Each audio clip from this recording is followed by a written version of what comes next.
This building is more than just bricks and marble. It's the command center of the United States, the White House. Inside, world-changing decisions are made, and outside, tourists dream of stepping past the gates. But for all its power and history, the White House has some surprising bans. Over the years, everything from foods to pets to party favors has been forbidden. Some bans make sense, others are just plain strange. Let us take a look at the most unusual things ever banned inside America's most famous home. Let's begin with the strangest enemy of all: squirrels. When President Dwight Eisenhower had a putting green installed on the south lawn, he expected peaceful afternoons practicing golf. But squirrels had other plans. They kept digging holes, scattering nuts, and ruining the course. Eisenhower was furious, and the Secret Service eventually trapped and relocated the furry troublemakers. Believe it or not, squirrels were officially unwelcome guests at the White House. Next up, broccoli. President George H.W. Bush made headlines when he openly declared he couldn't stand it. He banned the vegetable from both the White House kitchen and Air Force One. Farmers protested by sending truckloads of broccoli to Washington, but Bush simply donated it all to charity. It was the ultimate presidential flex. I'm in charge and I'm not eating broccoli. Now, what about balloons and selfie sticks? Seems harmless, right? Wrong. Balloons can pop loudly, which might be mistaken for gunfire, sparking chaos among Secret Service agents. And selfie sticks? They're not just annoying. They could damage priceless antiques or even be swung like a weapon. For security and safety reasons, both were added to the White House's banned list. Pets have always been part of White House life, but not every furry friend made the cut.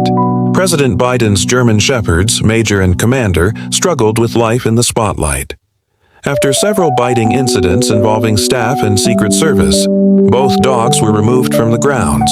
Turns out, not even Manny's best friend is guaranteed a permanent spot in the president's residence. Security concerns don't stop with pets and party favors. After 9/11, letters laced with anthrax spores were mailed to government offices, including the White House. The contaminated mail was intercepted before reaching its destination, but several people died in related attacks.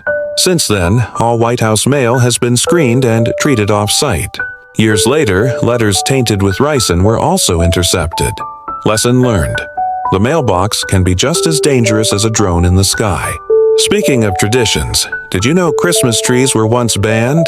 President Theodore Roosevelt, a passionate conservationist, disliked cutting down trees for decoration. According to legend, he ordered the White House not to display one.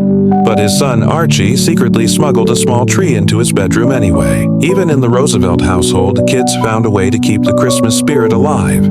Fashion rules were strict too.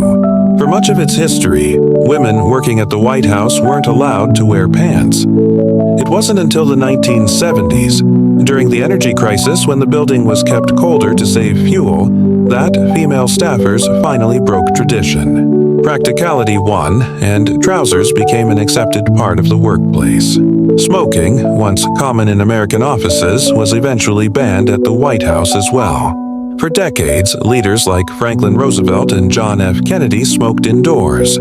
But in the 1990s, First Lady Hillary Clinton pushed for a smoke-free environment, ending the long tradition of cigar smoke in the Oval Office. Technology brought new challenges too. In 2015, a drone accidentally crash-landed on the White House lawn, raising alarms about airspace security. From then on, strict no-fly rules were enforced. Try flying a drone near the White House today, and you'll quickly learn it's not just frowned upon. It's illegal. Then there's denim. President George W. Bush believed jeans were too casual for the Oval Office.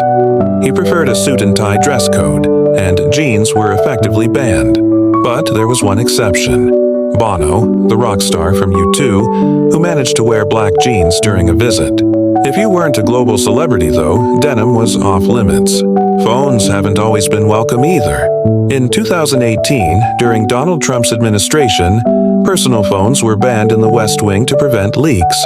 Staff had to lock away their devices and rely on government-issued alternatives. For people used to scrolling all day, That rule felt more like punishment than protection. And cameras?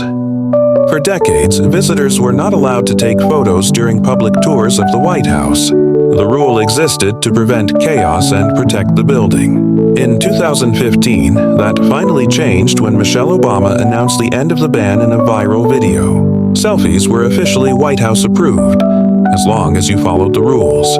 Of course, not every ban was about safety. Some were about morality.